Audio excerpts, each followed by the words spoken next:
Hi guys, it's Sienna. Welcome back to my channel. It has been a few months since I've recorded a video, and I was just so bad about recording updates throughout my pregnancy, but our little boy is here. His name is Coast Maverick Stallybrass. He was born on June 8th at 4:10 p.m. I'm currently nursing him. I will do an introduction of him when he's done nursing and when he's asleep and comfortable. But this video is going to be my home birth story, so my labor and delivery story. I just want to start this video out by saying that I am not at this time going to be including clips of when I delivered him, when I was pushing and when he came out. It was a really intimate time, and we have it on film, but I don't think at this point we want to share it. It's pretty graphic. And I did have a bra on like I talked about, but it kind of fell down by the end of the video once he was born, and I just think it would take a lot for me to edit it and make it kind of more like tasteful and modest.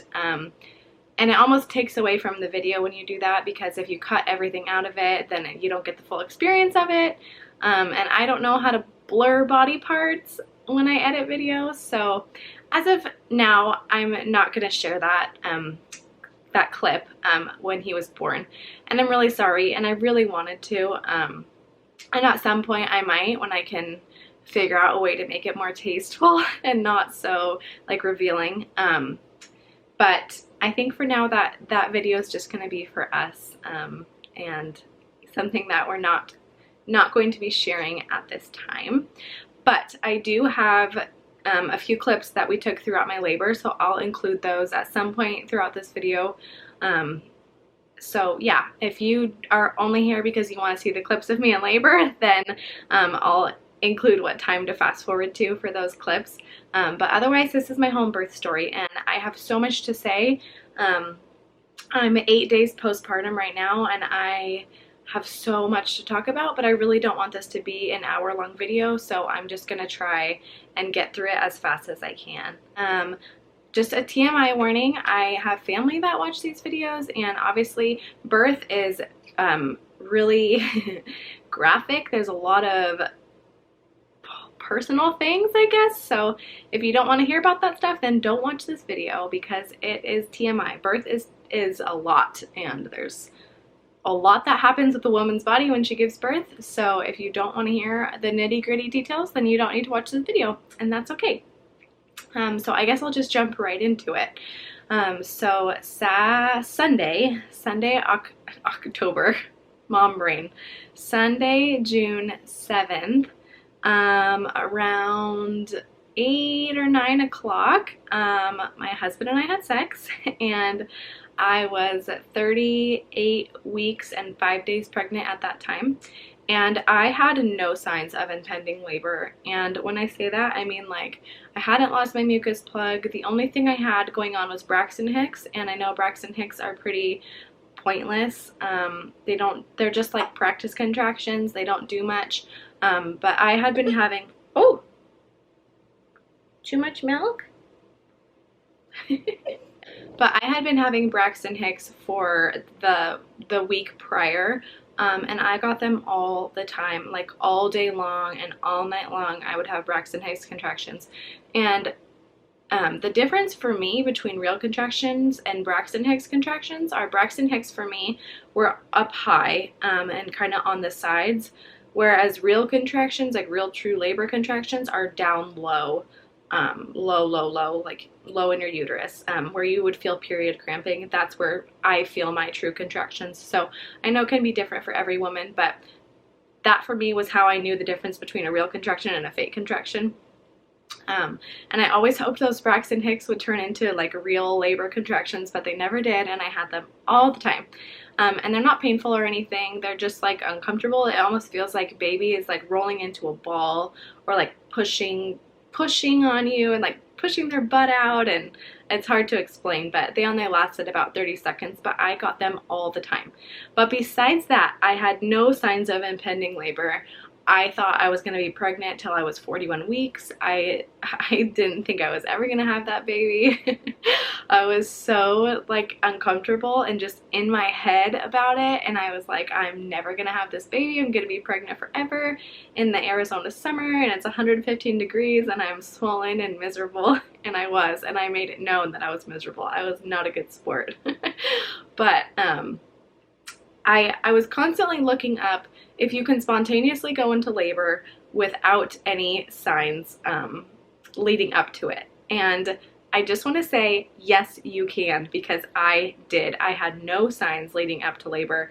And after we had sex, maybe an hour after, contractions started.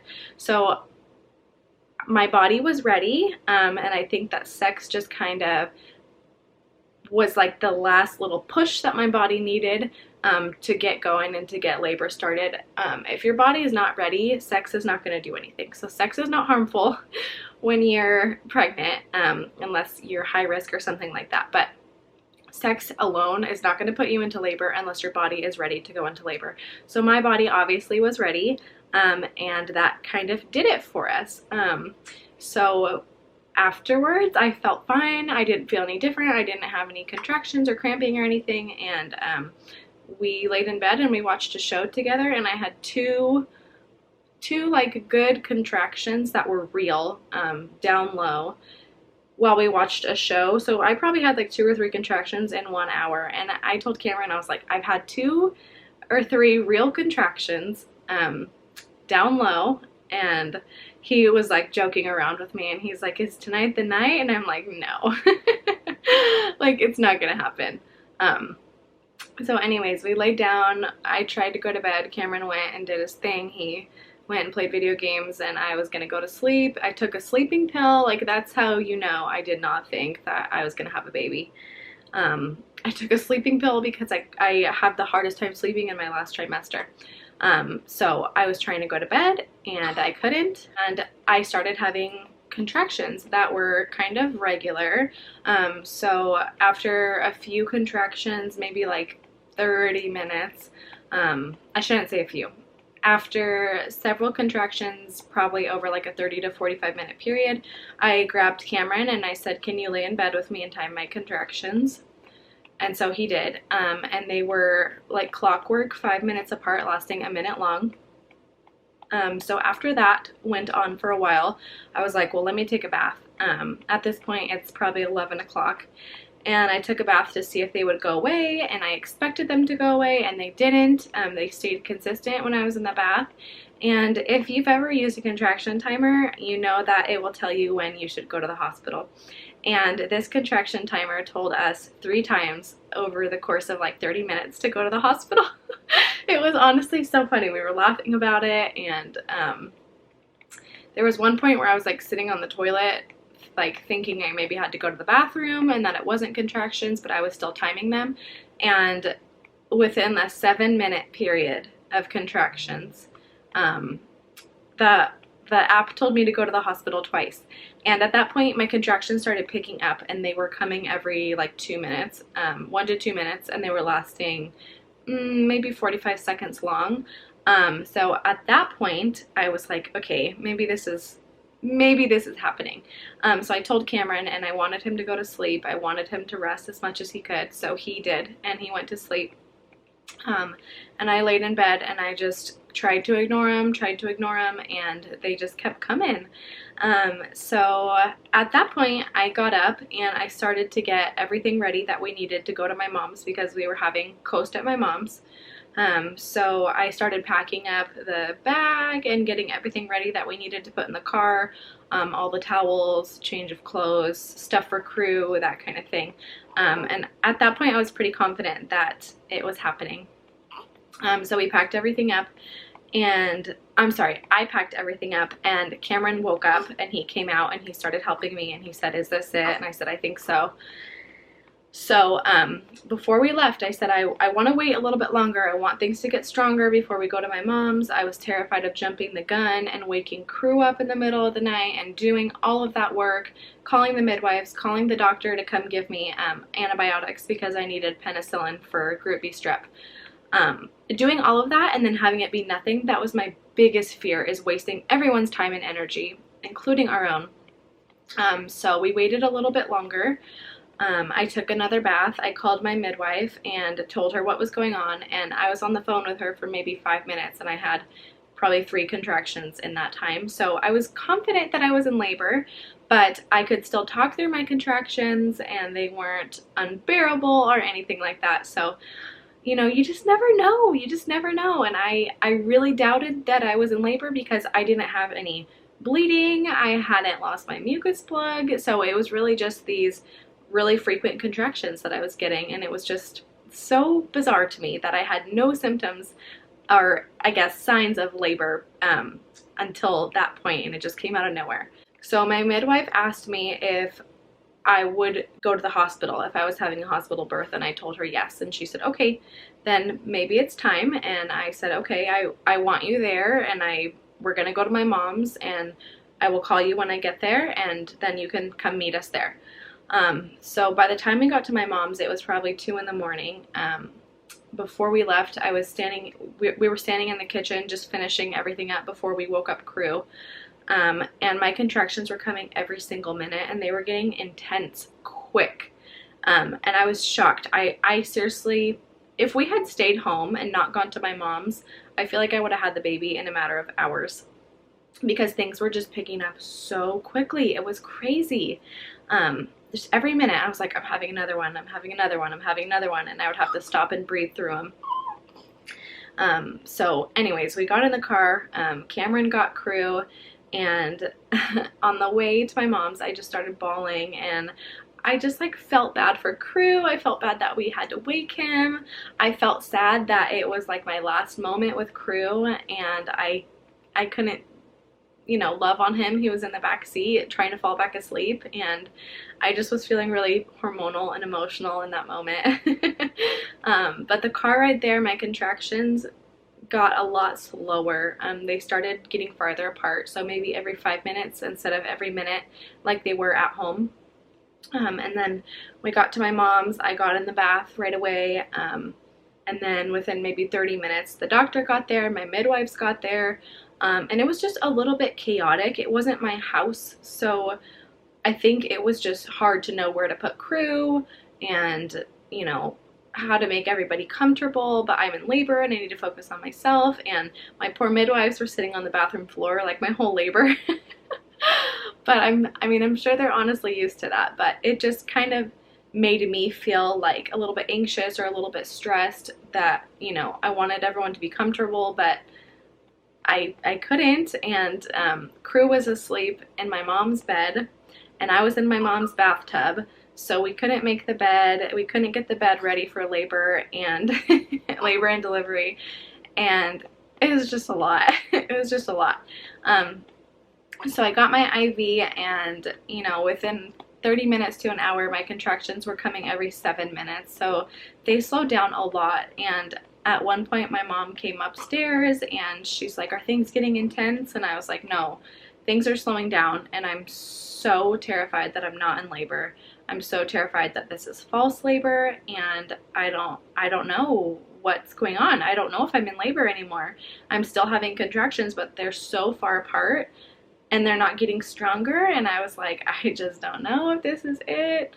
It honestly was giving me horrible anxiety that my midwives were there and I wasn't where I felt like I needed to be in my labor for them to be there, if that makes sense.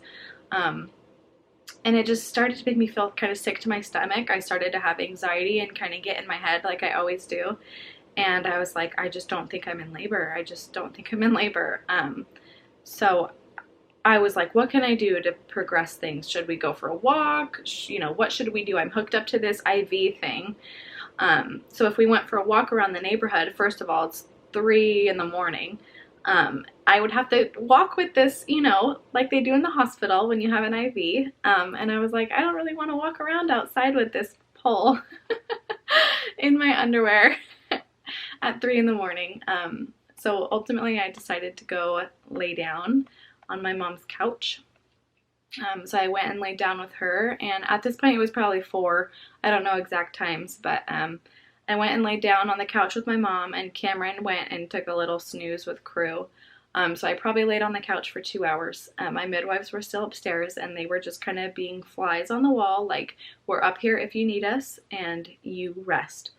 And I really felt like my body was telling me to rest my whole labor, and I'll talk about that a little bit more if I remember, but I really felt like I needed to rest. I didn't want to do anything to amplify my contractions. I didn't want to intervene in any way. I wanted my body to do what it needed to do, and I felt that I needed to rest. So I laid on the couch for 2 hours. My mom was telling me that my contractions were coming every 7 minutes. I had to go to the bathroom a few times because when you're in labor, your body just like totally empties itself out. So I had to go to the bathroom a few times, and I just laid there and I talked to her about how I was feeling, and I said, you know, at that point it was probably 7, and I said, why don't we send the midwives home, and they can change out my IV bag, and then they can leave, and they can come back in 4 hours to check on me and to change out my IV bag again. And then at that point, stay if I want them to stay, or if, you know, things pick up sooner, I'll call them and they'll come back sooner. And I thought it was going to take a really long time, and I thought that, you know, sending them home to rest was the best decision at that point. I did have one of my midwives, I had 2 midwives. I did have one of them check my cervix because I wanted to know if she thought I was in labor, but my midwives are very like natural minded, and they're also realistic because you can be 8 centimeters dilated and not have any labor signs. Or you can be 1 centimeter dilated and feel like you're in the worst pain of your life about to have a baby. So I guess I wanted her to check me, but I didn't want to know. So she checked me and she did that, and she just said things are progressing. You're moving farther along, and she's like, I have no doubt you're in labor. If you believe you're in labor, I believe you're in labor. So they're very much just like, they let you be in control, and they trust you and how you're feeling with your body. My midwives are amazing. I could go on and on about them forever, but that's not what this video is about. So I'll try and stay on track. So anyways, at that point, it was 7 o'clock. They changed out my IV bag, and I told her, you know, you guys can leave. We decided that they would leave and they would come back in 4 hours, or sooner if I needed them to come sooner.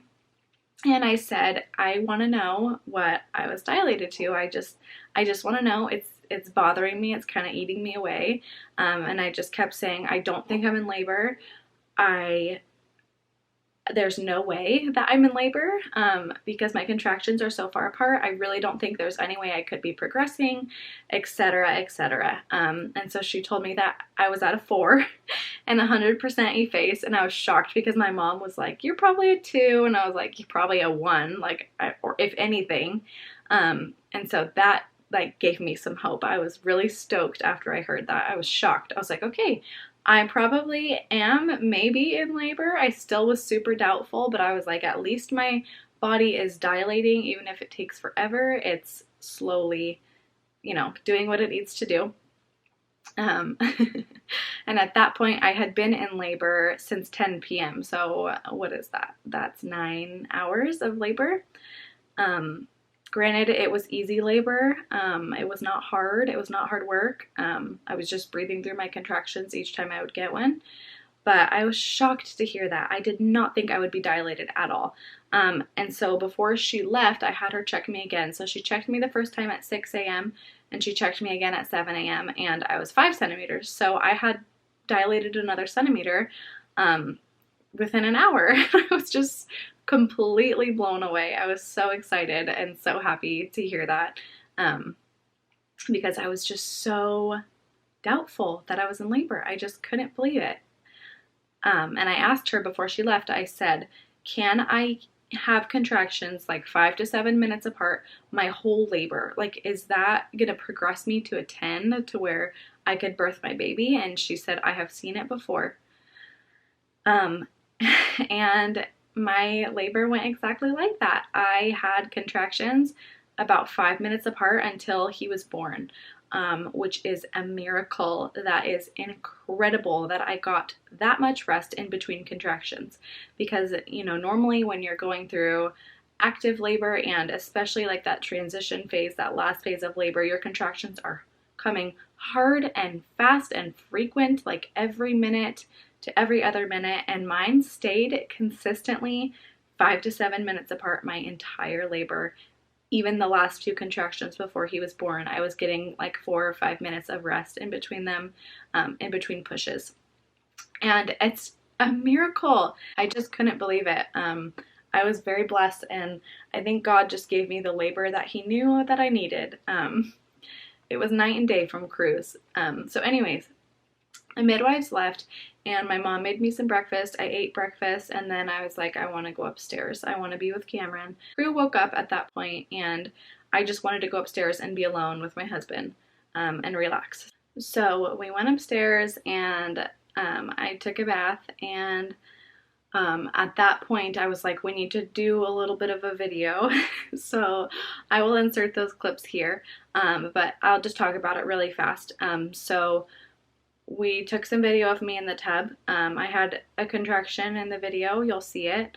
And how I was breathing through that contraction is pretty much how I stayed throughout my whole labor. I wasn't very vocal. I was very much a deep breather this labor. And with Crew, I was the opposite. I didn't breathe through my contractions. I moaned through them. And with Coast, I breathed through them. And yeah, it was just so different. Just lots of deep breathing. And I think hypnobirthing helps me with that, because I wanted to deep breathe. I didn't want to be vocal. Especially just with knowing that there's a house full of people. I wanted to focus on my breathing through every contraction instead of getting kind of like primal and animalistic and being vocal. So anyways, I had a contraction in the tub, and then they were so far apart that I asked Cameron, I said, can you please say a prayer that my contractions stay this way throughout my whole labor? And so he prays, and you can see that in the video too. And then a little bit later, I get out of the tub and we listen to baby, because my midwives weren't there, and I just wanted to make sure that his heartbeat was good. So I have that clip too. So I'm going to insert all of that right here. We're having a baby. Oh, it's Monday, June 8th. I've been in labor for 12 hours. About 12 hours. It's been a long time. I have this lovely thing, and I look lovely because I haven't slept in 2 days, and Cameron has not either. But we're having a baby. Yep. We're having a home birth. We're having our home birth. Contractions are how far apart? 7 minutes? Originally they were So they 5. started out like 5 minutes apart at 9:30 last night. And then they quickly went to 2 minutes apart. And then they were 1 to 2 minutes apart, lasting a minute long. And then what? So started to get intense. So we left to come to my mom's at what time? 2:33? Yeah, 2:30 to 3 in the morning. And then we got here, and the doctor got here to give me my IV, the midwives got here, and then things kind of slowed down from there. As people came in, the IV was put in, and that's when it definitely slowed down. So it's been nice not having contractions every minute, but I feel like it's going to take a long time, but we'll see. So the midwives left for a little bit, and It's just us.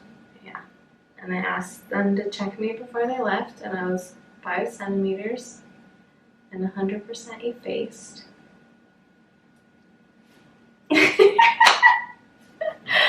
So we're having a baby sometime soon. Sometime today. Can you grab the camera? Show them what them. Modestly, if you can.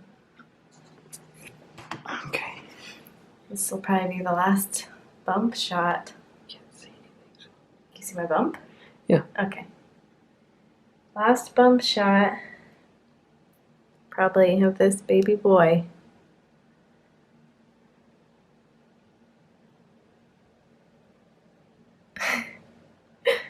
Cameron the videographer. So anyways, I probably won't be updating much of this because I don't know what to say or do. But I will record when he comes out. So until then, maybe I'm gonna have to get dressed. You want me to put it back? Yeah.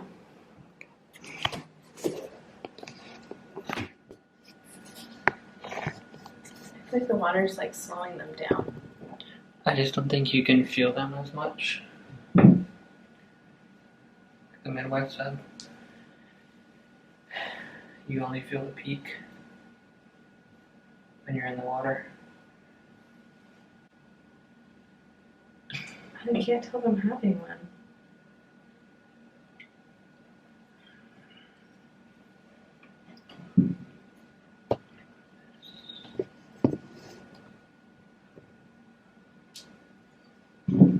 I'm definitely having one.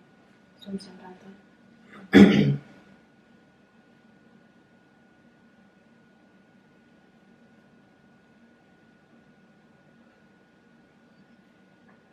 Oh, it's getting worse.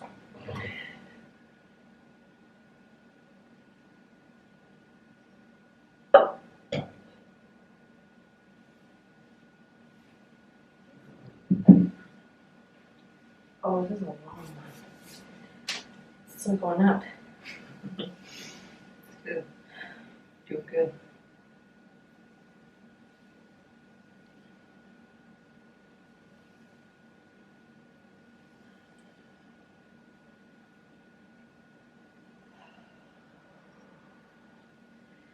Good Lord.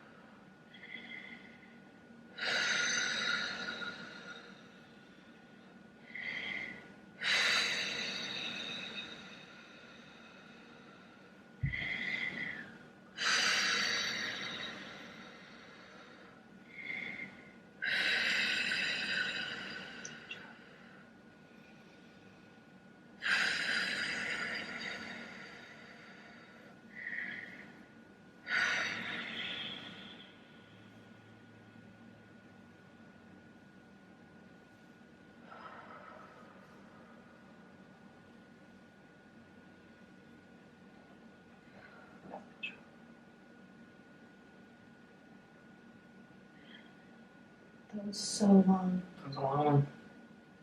That's good. Can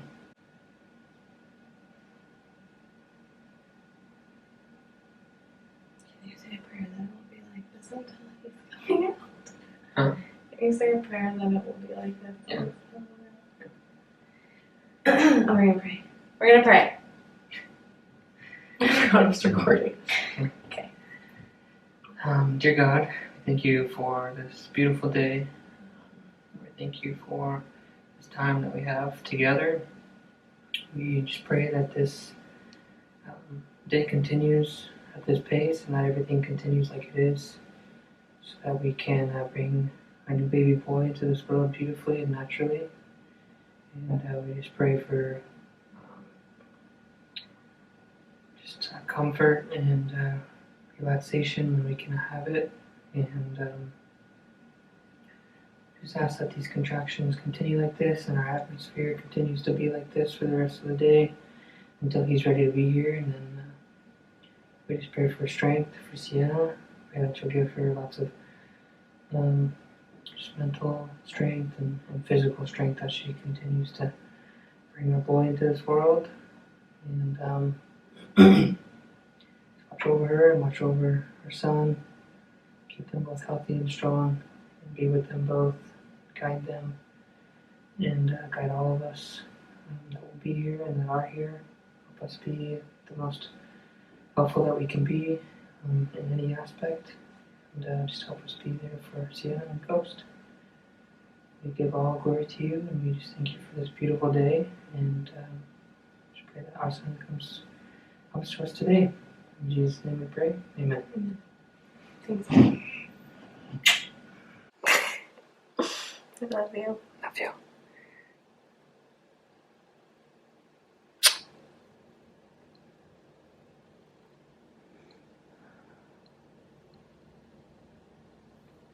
Thanks, babe. There you go. Sounds good. So baby sounded good. I knew my midwives were due back at 11. So Stephanie, one of my midwives, showed back up at 11. She switched my IV bag, and I had her check me again. Only this is a different midwife than the one that checked me the prior 2 times. So, you know, everybody's going to tell you something a little bit different. Everybody's going to feel something a little bit different. So she said, you know, I'm not Lindsay. I don't know what Lindsay felt the last 2 times she checked you, but I would put you at a 5 or a 6. And I was kind of like, oh, it's been 4 hours and I've only gone up 1 more centimeter. And I was just like, am I in labor? Like, is this really happening? And I kid you not, I questioned whether I was in labor until maybe an hour before he was born. I was in disbelief and doubt. Also, my contractions never felt unbearable. They definitely got strong. They definitely got intense at the end, but I never felt during my contractions that I couldn't do this. And I feel like I got to that point in my labor with Crew where I was like, I can't do this. And with Coast, I never thought that and I never felt that. So I was really blessed that my contractions never got to that point for me. So yeah. So fast forward a little bit, I just kept having contractions. Towards the end of my labor, you know, I was still talking through my contractions, but I wasn't really wanting to. I wasn't really wanting to be touched when I was having a contraction either. And I didn't spend a whole lot of time in the tub. I had in my mind that I would be in the tub my entire labor and I would deliver in the tub. But when it came down to it, I really didn't want to be in the tub because I felt like the water slowed down my contractions. And that kind of made me feel like my labor was going to slow down. And I didn't want my labor to slow down. I wanted my labor to speed up. So I didn't spend a lot of time in the tub. I spent a lot of time on the toilet. I spent a lot of time sitting on a chair, and I spent a lot of time sitting on my birth ball. And then especially at the end of my labor, I was pretty much on the birth ball the whole time. When Lindsay came back, I had her check me again. I don't remember what time it was. I'd say maybe 1 o'clock I had her check me again. And she's like, where do you want to lay? I need you to lay flat. And when you're at that point in labor, you're just so uncomfortable. You don't want to lay flat. And I said, I just want to lay on the floor. So I did not want to climb on the bed. I did not want to, I wanted to lay on the floor. So I laid on my mom's bedroom floor and she checked me and she said I was an 8. So I was super glad to hear that and super excited, but still I had so much doubt because my contractions were so far apart and they weren't unbearable. I was like, there's no way I'm having a baby today. I kept asking them, do you think my baby's going to be born today? Like, do you think my baby's going to be born by midnight? Or like, is this going to go on till tomorrow? I was just so doubtful of my body. And I don't know. It's really hard to explain. I was definitely in my head about my labor, but I also just didn't feel like I was about to have a baby. It was just so crazy. And I just kept comparing it to my experience with Crew, and I'm like, I should be exhausted. I should be, you know, done. I should be wishing I had an epidural. But I never felt that way. I felt really good. I felt like I was getting the rest that I needed in between my contractions. And through each contraction, I was like, in my head, I was like, this is the rise, this is the peak, and now it's going away, and you haven't died yet. You're not gonna die. And just picturing that rise and that peak in my head, every time it would peak, I would just say, this is the peak. and I would know that it was going to start to taper off, because your contractions build like a wave. So, you know, they start small and then they hit that peak, the very tippy top, and then they taper off. So I always knew, you know, once it hit that top point where it's the hardest, it tapers off after that, and then you get a break. That's the best thing about labor, is you get those breaks. So yeah, that helped me a lot when I was contracting, was just to tell myself in my head, this is the peak and it's going to start to go away. And my midwives would also like vocalize that to me sometimes too, and that helped so much. My midwives, oh, you guys, the best. They're literal angels. So I sat on the birth ball for a little bit longer. I really liked to be on the birth ball at that point in my labor. And I just leaned over my mom's bathroom counter and I just rested. I didn't talk much. And we had a birth photographer and she wasn't there yet. And I told my midwife, I said, I don't want to have her come too soon. And Stephanie was like, it is not too soon. You should call her. So my mom called her and she showed up within 30 minutes. She was super fast. But she really only captured like maybe an hour of my labor, because at that point, when she got there, I was almost ready to push. And I said to my midwife, I said, how do I know when I'm ready to push? And they're like, your body will tell you, you'll get the urge to push. And she said, if you want to try and push through a contraction, you can. And so I had another contraction, but I was sitting on the birth ball, so I couldn't really push, if that makes sense. So I just kind of grunted and like tried to push, but couldn't really push because I had that pressure where I was sitting on the birth ball. So had I been like laying down or squatting or something like that, I probably would have been able to push a little bit better. But my body was actually not ready to push yet, and I will get to that in a second. But after I had that contraction, my midwife said that contraction sounded different. Are you feeling different? And I said I tried to push through it, but I don't really feel like I have to push yet. And I said, will you check me again? And my midwives are like, we can check you, but you don't need to be checked. You're gonna have a baby any minute now.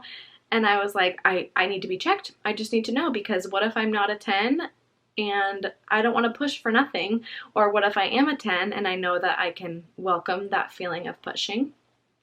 So I think I had one more contraction on the birth ball, and I had my midwife check me again, and this time I just laid down on my mom's ottoman and into Cameron's lap, and she checked me that way. And I was 9.5 centimeters, and she said there was just a little bit of like a cervical lip that needed to move over baby's head, and then I'd be ready to push. And so I said, okay.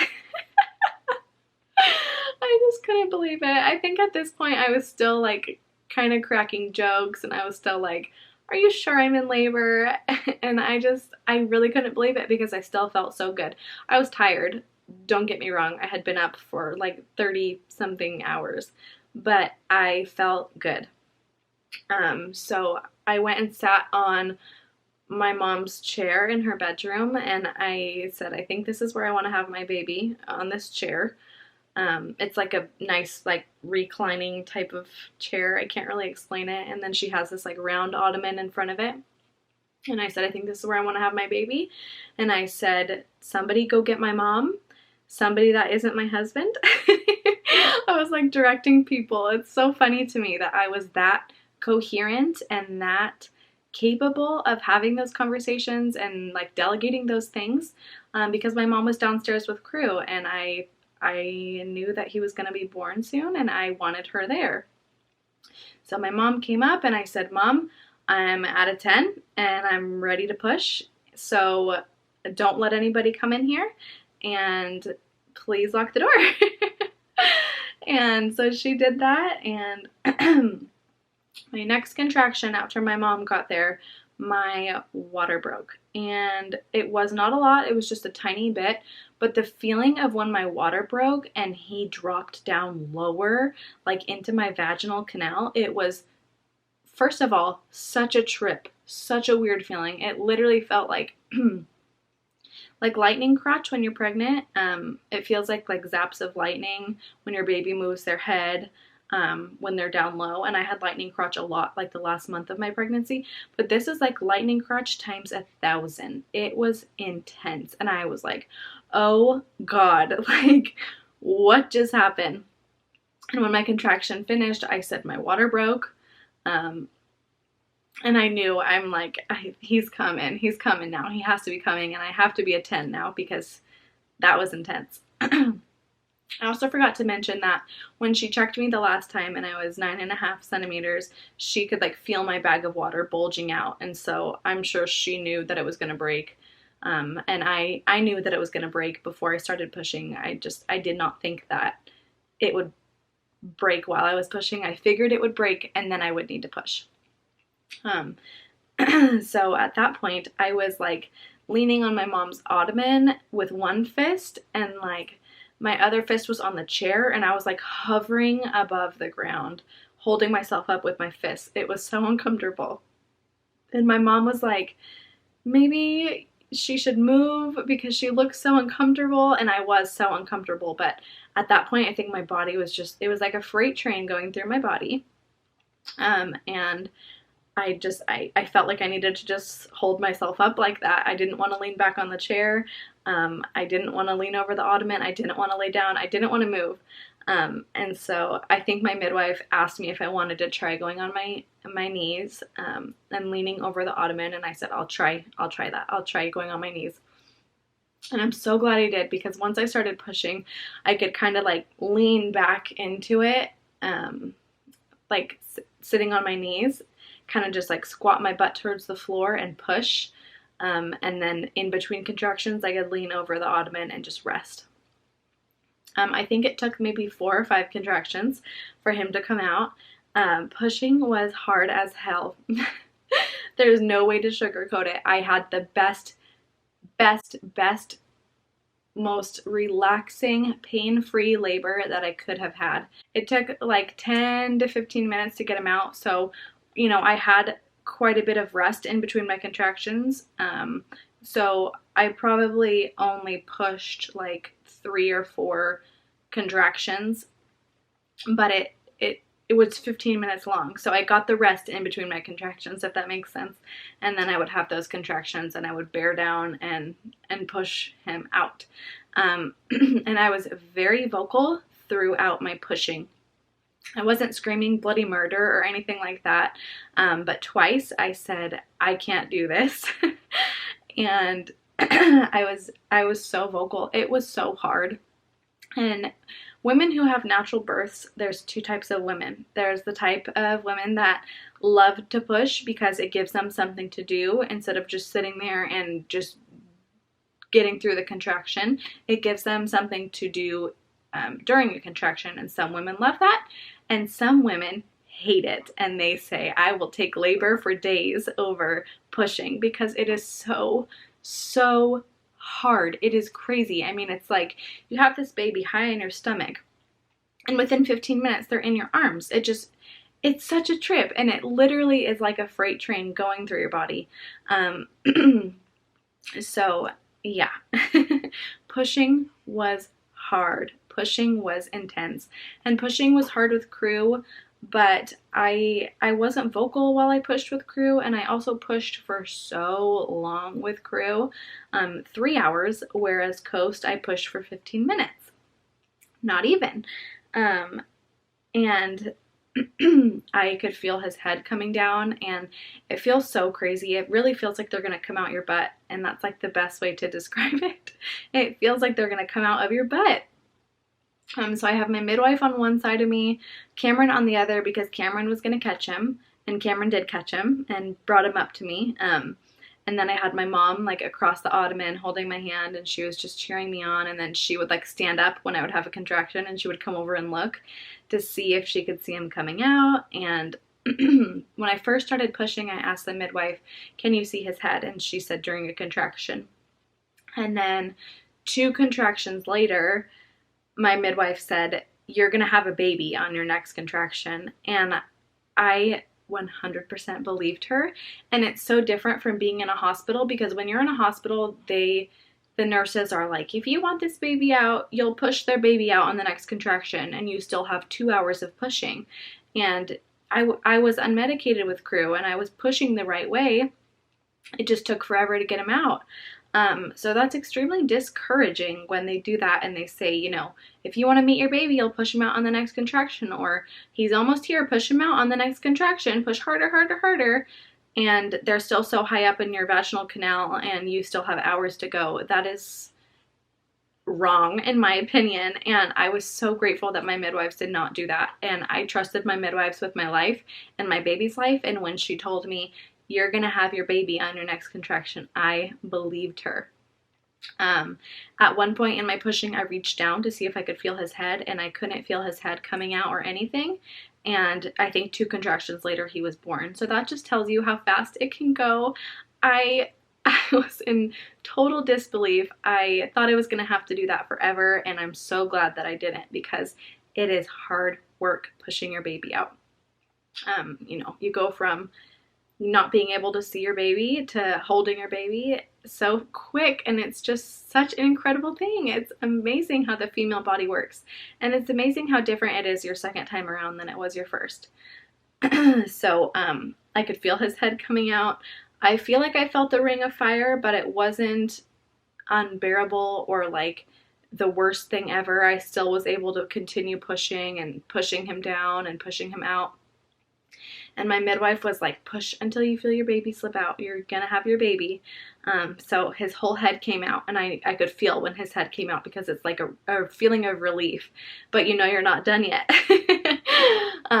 So after his head came out, she said, you know, keep pushing for the shoulders and you'll have your baby. And I wasn't contracting at that point, but I said, do you want me to still push? And she said, if you can push, and you know, you'll have your baby. And I'm pushing and I'm pushing, and this is really only like a 30-second period of time, but it feels like so much longer when you're doing it, and I'm just trying to push his dang shoulders out. And so I think maybe a minute his head was out, and his shoulders were not out yet. So a minute of trying to push his shoulders out. And my midwife went to feel his neck to make sure that there wasn't a cord wrapped around it before his shoulders came out. And her doing that felt like she was reaching up inside of me and pulling him out. And she wasn't doing that, but I think just having that like contact, like having her hands there and feeling his neck as I was trying to push his shoulders out at that point was unbearable. And in the video I scream and I'm like, Lindsay! It felt to me like she was trying to pull out my baby, and I didn't like that, and it also was extremely uncomfortable. But she wasn't doing that, and that's what I thought she was doing, but she wasn't. She said I was just feeling to see if he had a cord around his neck before he came out, and he didn't. And after I said that, after I screamed Lindsay, and I was very vocal through that last 30 seconds, she said, he's coming, and she like said it just like that, and I pushed as hard as I could, and I said, get him out! I said, get him out, and then as soon as I said that, he popped right out. He flew out of there. And it's so funny because I have seen so many birth videos of women saying, get it out, or get him out, or get her out, like, get the baby out when they're pushing. And I was like, I would never say that. And I totally said it with Coast. I was like, get him out, because this is hard as hell. And I am over this. And as soon as I said that, that was my breaking point where I was like, I'm done, get him out. And he came out right after that. So it's a little comical to me. It's probably embarrassing and whatever, but oh man, when you push a baby out, it is hard work unmedicated. It is so hard. Don't get me wrong, I'll do it 1,000 times over again, but it is hard work. Pushing is hard for me. And it might not be like that for you.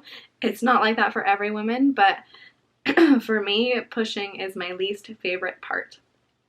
But I know that it brings me my baby, and knowing that I only had to push for 15 minutes, I have so much hope for the future. for future babies or baby or whatever we decide, that I won't have to push for super long, because 15 minutes in reality is nothing, especially compared to 3 hours like it was with Crew. So our little Coast was born at 4:10. And as soon as I felt him come out, I looked down to grab him so I could bring him up onto my chest, because I was sitting. I was squatting. Not squatting. I was on my knees, so kind of squatting, but on my knees. Hard to explain. I'm sure you can picture it. And there was so much blood. It looked like a massacre. After he came out, there was so much blood, and I didn't think anything of it. I just thought, you bleed when you're in labor, you bleed when you deliver, and there was so much blood. And it was like like spilling onto his face and his body as I was like pulling him up onto my chest. I felt bad, but I was like, well, you know, there's blood in labor. It's normal. But as soon as I got him on my chest, my midwives wanted me to lay down so they could look at where the bleeding was coming from, because I guess it was a lot of blood, and not super normal. I didn't really question it that much, but I did have a small tear, like maybe a 1st-degree tear, and they said that that's where the blood was coming from. So I don't know. I thought that it was kind of weird to have that much blood coming from a tear, but they're the professionals, they know best. So I don't know. It just seemed kind of weird that it really was a lot of blood, And it did kind of look like there was a massacre on my mom's bedroom floor. My poor mom, bless her heart. Bless her floor. So anyways, baby was on my chest. We were so emotional and just looking at him and loving on him. And that was just the greatest moment of our lives. Besides when Crew was born, nothing beats your baby being born, honestly. When you get married and when your kids are brought into this world, those are the best times of your life, and nothing will beat that. Oh, buddy, it's okay. Shh, shh, shh, shh, shh. Oh, newborns are just so peaceful. They're such good sleepers. I wish I could sleep this much. Anyways, we were just so in love with our boy. He was so beautiful. He looked just like his daddy, and in my video I say, you look like your daddy. I'm all emotional, but he really did look just like his dad when he came out, just like Crew did. Crew was a lot more swollen because I pushed for a lot longer, and Crew had a massive cone head, and Coast was not swollen and he did not have a cone head, so he looked like a normal baby.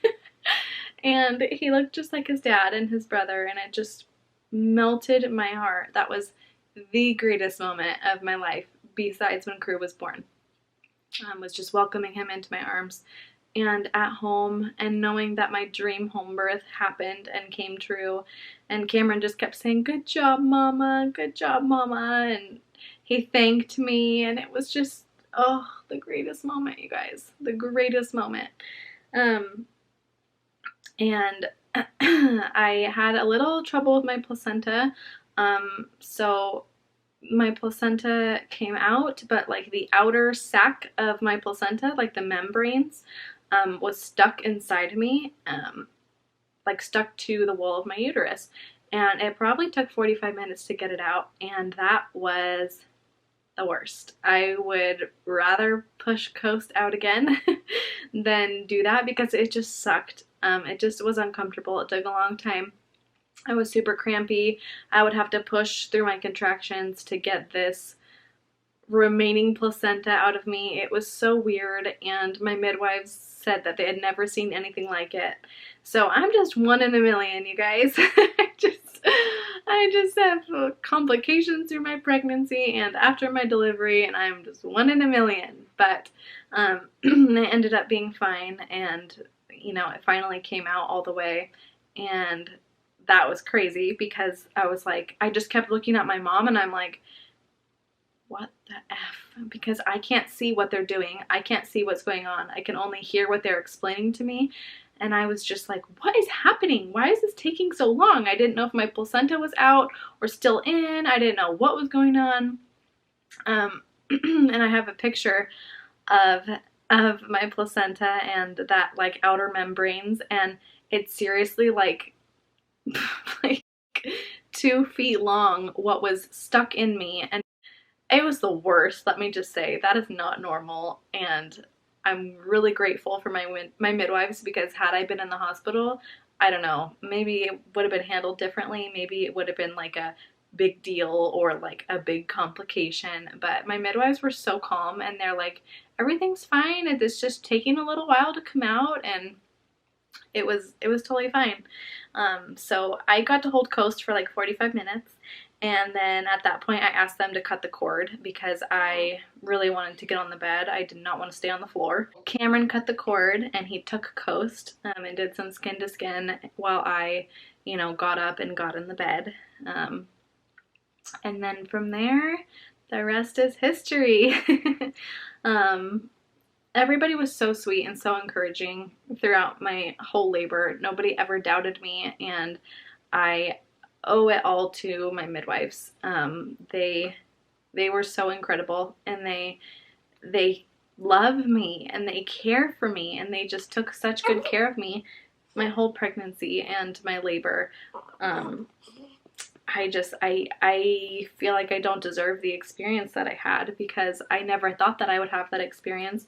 I thought that I would end up in a hospital throughout my whole pregnancy with Coast. I thought that I would end up in a hospital, and I should have been more trusting in the Lord and His promises. His promises are yes and amen. I always say that, and I love these song lyrics. It says, Waymaker, miracle worker, promise keeper, light in the darkness. My God, that is who you are, and that is who He is. And He showed Himself throughout my entire pregnancy, and He gave me the best possible experience, best labor, best home birth I could have ever had. And I don't feel that I deserve it. And I think about it and I'm like, how did I get everything I wanted and more? How did I have this perfect baby, a perfect home birth, a perfect labor? I don't deserve it. And I'm so grateful to God that He gave us our beautiful rainbow baby. I get so emotional when I think about that this is our rainbow baby. Sorry.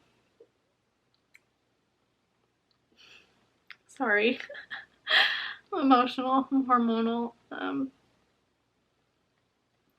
It's hard to feel like you are worthy of such a good life and such a good experience, and just such beautiful blessings. And I'm just so grateful for my midwives. I'm grateful that I found them. I'm grateful for my husband, who encouraged me and loved me and supported me through it all. I'm so grateful for my mom, and that she welcomed us into her home, and she let us have the baby in her home, and that she took care of me and took care of Crew throughout it all. And I'm grateful that she got to experience that with me, because you never know if we're gonna have more kids. So it's God's plan, but whatever His plan is, I'm just eternally grateful to my family and to God and to our little baby in heaven, because we wouldn't have Coast if we didn't have them. So it just was the most incredible experience, and I cannot recommend a home birth enough. Not once did I ever feel not safe. I had the best experience. I trusted my midwives with my life, with my baby's life, and I know that they would do anything in their power to keep us safe, and I felt so much more confident and safe and relaxed and at peace at home than I could have ever felt in a hospital. And home birth is not for everyone, but it is the most incredible thing if you choose to have one. No matter where or how you birth your baby, it's obviously incredible. You're bringing life into this world, this little life that you love so much, and that you've just grown for 9 months. But something about just being in the comfort of your home, surrounded by love and the Spirit of the Lord, is something I can't even put into words. I really can't put it into words, and it makes me so emotional when I think about it, because it was just beyond anything I could have ever hoped for or dreamt of. And I just don't feel worthy of it, but it was given to me. So the Lord is good all the time, and He works in His own ways, in His own timing. And my pregnancy was not easy. You guys know that. And I think that my labor and delivery journey and story just made it all so worth it. I would do it 1,000 times again. I already want to get pregnant again. Oh, we won't though. Don't worry. I won't be getting pregnant anytime soon, but it's just incredible when you have that euphoria and that high of a home birth, and when your dreams come true, dreams that you never thought would come true. It's hard to put it into words. It really is incredible. I'm gonna grab the camera and show you guys Coast. He's sleeping.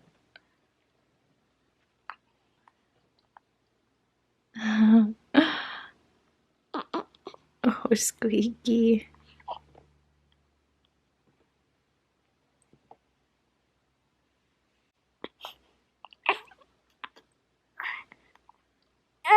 Oh, your beanie's falling off. Oh, buddy. It's okay. Oh, that tongue. He's so beautiful, you guys. Look at his little hands.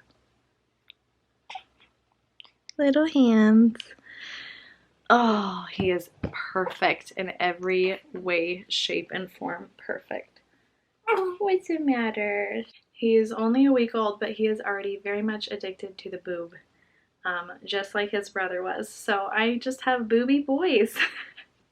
I just have booby babies who are addicted to the boob. It's so funny. And I can't believe I'm a boy mom to 2 boys. I love it. I would not change it for anything in the world. And even if I never have a girl, I will be okay with it, because something about a mama and her boys, it's just, oh, it's irreplaceable. It's just the greatest love. Honey, you're so perfect.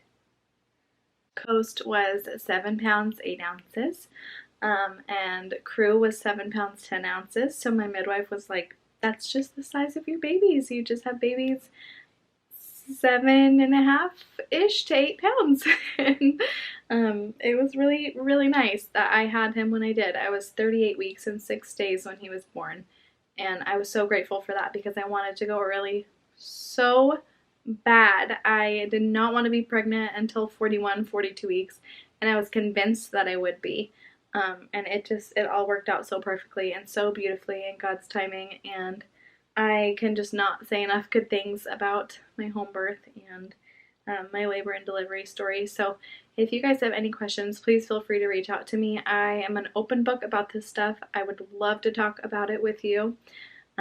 I will also link my midwife's website down below if you're in Arizona and you're pregnant or plan to one day be pregnant, and you want to have a visit with her. She would love to see you. She's incredible. I'm honestly so sad that I'm only going to see her 2 more times until I'm pregnant next, if I'm ever pregnant again. It's just so bittersweet. It's so bittersweet. It's a lot. Crew is loving being a big brother. He loves his baby. He constantly wants to smother Coast in kisses and hugs and love, and it's a little overbearing, but he means well. He loves him. It's so sweet. So we're very blessed with our boys, and I'm sorry this video was so long, but it was such a good story. I didn't want to leave any details out. So yeah, thanks for watching if you made it this far. If you have any questions, again, please don't hesitate to reach out. I would love to talk with you about it. And until next time, you guys, I have 2 boys. I'm a mama of 2. And I did it, and I'm just so over the moon and eternally grateful. Until next time, guys, I will talk to you soon. Bye.